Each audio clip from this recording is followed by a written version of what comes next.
of the day. Have no idea what this is. Oh yeah. We're gonna go into the hypocrisy. We're gonna go into the hypocrisy of everything that we see from the left media almost every day. Now, for those of you who, if you hadn't been following Trump's presidency, if you have, you might have noticed that the media didn't like him that much. They did not think that he was suited for the job, even though when he was in, the stock market went to record highs, and even though when he was in, unemployment were at record lows, and even though people were calling him racist, there was the lowest unemployment rate for Hispanics, blacks. Asians are always doing good because Asians work hard, part of the culture, and maybe that's what it's about, culture. Who don't you hear about complaining a whole lot right now? Mexicans. Maybe it's because their culture is just worried about working hard, earning what you gain, gaining what you earn.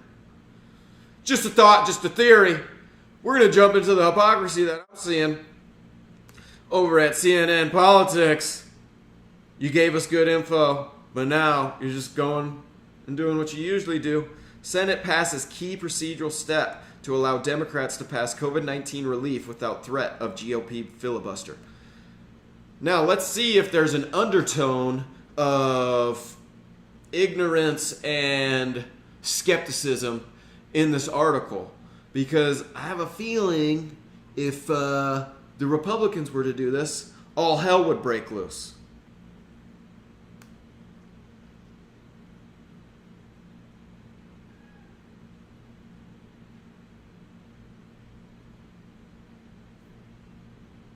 Taking a while to load here. Here we go. We're doing it. We're doing it. The video's playing. We're doing it. It's loading. It's going round and round. Like me when I'm drunk and trying to sleep. Put your foot on the ground and everything kind of stops moving. Sometimes. Oh, we're going round and round on this one. Come on, big dog. Give me a play. Thanks for coming down. The looming question of whether President Biden... CNN. What's going on? Thanks for coming down. The looming question of whether President Biden will... CNN. CNN. All right. That's it. CNN. Jeez Louise. Go big. All right. The Senate passed a budget resolution early Friday morning, a key procedural step. Big or go by... Oh, my God. Oh, my God. All right. The Senate passed... CNN. Oh, CNN. Just stop playing the video. Just stop playing the video. All right, here we go. The Senate passed a budget resolution early Friday morning, a key procedural step that steps up the ability for Democrats to pass President Joe partisan Biden. on the next pandemic... Oh, CNN. Quit interrupting me. Oh, God. The ability for Democrats to pass President Joe Biden's sweeping COVID-19 relief package without the threat of a filibuster from Republicans who oppose it. Do you think they oppose it for good reason? I got a feeling you're going to try giving money to illegal immigrants. Now, I know some of you might be confused. I just talked about the hard work. Seemed to get an CNN. answer today. The risk here. CNN. Just stop playing. Now, I'm sure some of you are confused. I just said Hispanic folks have very good work ethics. That's why we're not hearing many complaints from them right now. They're just worried about feeding their family and probably working hard. And then I say that about illegal immigrants. I've said it once, I've said it before. Immigration is a good thing. It has to be controlled. It's not fair for illegal immigrants to jump the line on migrants who are trying to do it legally. The measure passed 51-50 on a party line vote, but only after Vice President Kamala Harris showed up at the Capitol to break the tie. Passage followed hours of voting on amendments in an exhausting ritual known as a vote-a-roma, when senators can theoretically offer as many amendments to the budget resolution as they desire. Sounds like a good idea. A vote-a-roma. That's going to get a lot done. Let's just throw a bunch of shit on a wall and then see what's going to stick and see if people will say, oh well, they threw that on there. We got to say, okay, we'll vote for that, but if you'll vote for this. It's a dirty game. When senators can theoretically offer as many amendments to the budget resolution as they desire, those amendments largely serve as a way for each party to force the other side onto the record about controversial issues. The most of the GOP amendments were defeated. But the process also highlighted some bipartisan consensus. One of the more significant amendments came from a bipartisan group of senators, led by Democrat Senator Joe Manchin of West Virginia and Republican Senator Susan Collins of Maine, that would prevent upper-income taxpayers from being eligible to receive $1,400 COVID relief checks. No shit. At least everyone can agree on that. Why don't we talk about the stuff that they disagree on? I hope we get to that. On one closely watched issue, Republican Senator Joni Ernst of Iowa offered an amendment to prevent a hike in the minimum wage to $15 an hour during a pandemic. Democrats want to include a $15 minimum wage in the COVID relief bill, but her measure could have been complicated for centrist members, like Manchin, who has a different position than most of his caucus and supports a more modest increase in the minimum wage. I think we're going to go into this next episode. We're going to talk about what a $15 minimum wage would do, okay? Because especially during this pandemic, you think people are going to be spending money even though they're making more money? During a pandemic, those people who are used to not having much money, I don't know, maybe they would. Be interesting to see, but we're going to dig into that. That I'm definitely going to dig into, because that's probably pretty important right now. But before a roll call was called, Senator Bernie Sanders, the Vermont Independent, who is the chair of the Budget Committee and a champion of the $15 minimum wage, intervened and said his proposal would actually make the jump to $15 over the 5 years. Not right away, as Ernst had formulated in her amendment. With that, her amendment was quickly adopted by unanimous consent. So, they're not buying it. Man, Bernie's getting blocked out again. I mean, I like the fact that he's not trying to do it radically. I mean, 5 years still isn't enough, but we're going to dig into that. An amendment by Republican Senator Tom Cotton of Arkansas in opposition to expanding the Supreme Court, the so-called practice of court packing that is advocated by some progressives to offset the conservative majority of the court, was defeated on a 50-50 vote. So that's probably going to happen. Court's going to get expanded. Might have to talk about that too. The budget resolution that passed is not the COVID relief bill. It has simply set the stages for Democrats to be able to use a process known as budget reconciliation to pass the relief on a party line vote, possibly in late February or March, after the impeachment trial of former President Donald Trump is complete in the Senate. Got to make sure you know you can get Orange Man Bad out of there before you pass something, because if he gets reelected, he'll just get rid of it.